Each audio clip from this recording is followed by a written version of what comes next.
Να υποδεχτούμε με ένα θερμό χειροκρότημα τον κύριο Peter Farros, τον Γενικό Γραμματέα της Ευρωπαϊκής Ομοσπονδίας των Μικρομεσαίων Επιχειρήσεων. Κύριε Farros, on the point, please.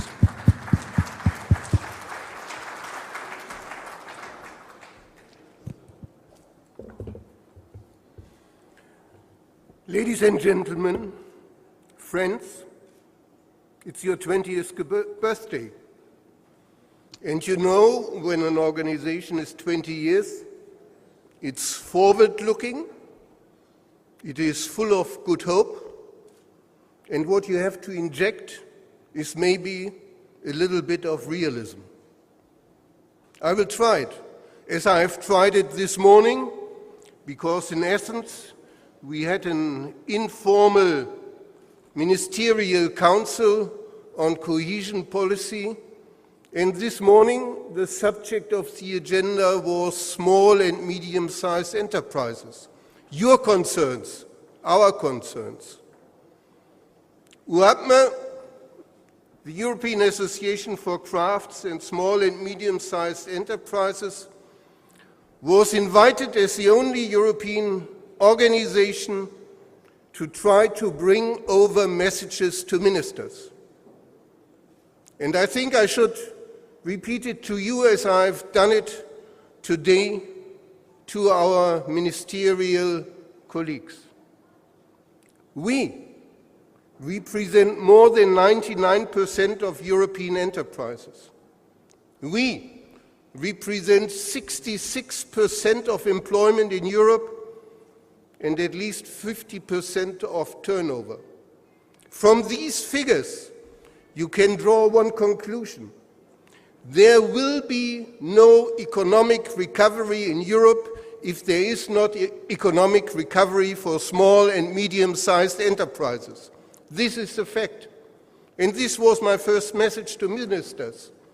And what ministers can do, they can construct the framework conditions that we need, that you need to do a successful business. And what are these framework conditions?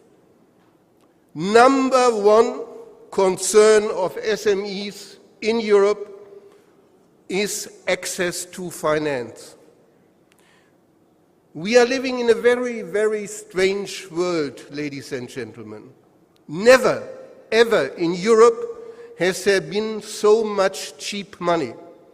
But this cheap money is not flowing into the real economy, and this cheap money is not made available to you as enterprises, as retailers, as companies to use the money for investment. And the investment is needed if we want to come out of the economic crisis. And please, there are macroeconomic signs on the walls that we are going into the right directions.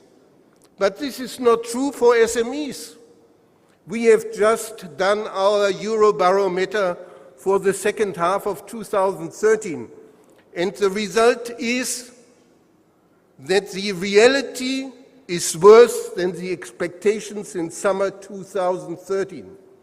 We are not the big enterprises. We are dependent on household spending to a large extent, and household money is not available, not only not in Greece, but also in other parts of Europe, and this needs to be overcome.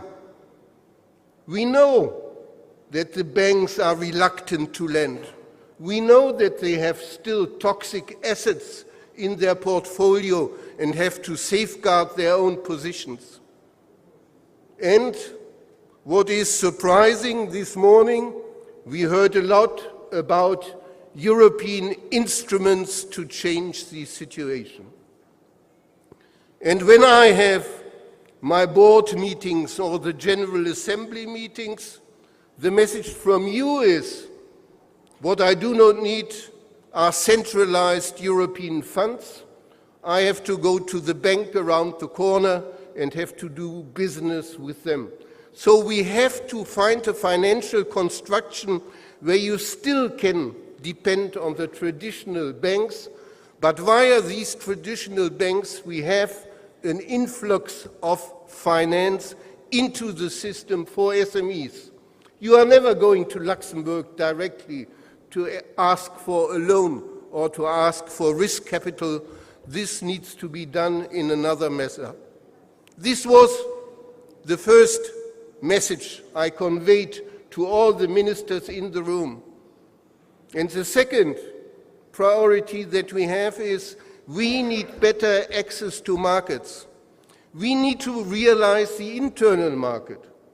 Whatever we hear about transnational exports outside the European Union, yes, some SMEs benefit from it, but these are 13%.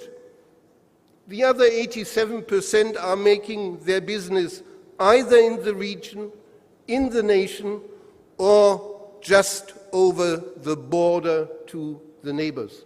So let us create the internal market in the end that SMEs can fully benefit from it. And I think the third message to ministers that we need to convey is you have to reduce bureaucracy and you have to cut red tape. Why is it so important for you and for us all over Europe? Because small and medium-sized enterprises have at least to spend 10 times more for these bureaucratic troubles than big companies. Big companies can afford to have an employee to do reporting. But if you are in a company with 10 or 5 people, the reality is that the boss is doing the reporting after a full business day.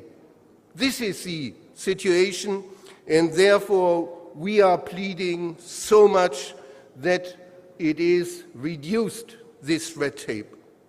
We are at a crucial point of time, ladies and gentlemen, and we are preparing the messages for the new European Parliament and for the new incoming Commission. And I wanted to end today with one invitation to you, because Greece is in a specific situation. If you want UEAPME to include into the messages to the new Commission specific subjects, then please address this to us in the next 3 weeks. We discussed it yesterday, social dialogue.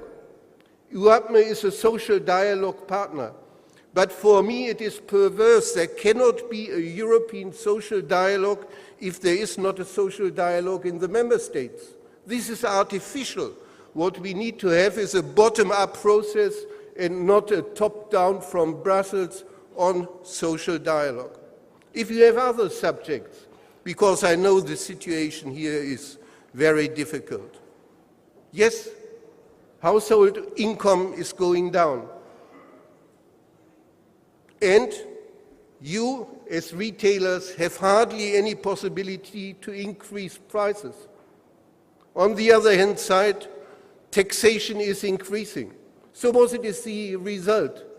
The result is that you are beating into your own flesh, you are living from your substance, and it is only a question how long this situation can last.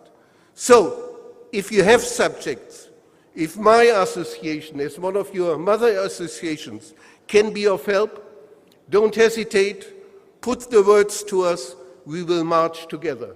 Thank you.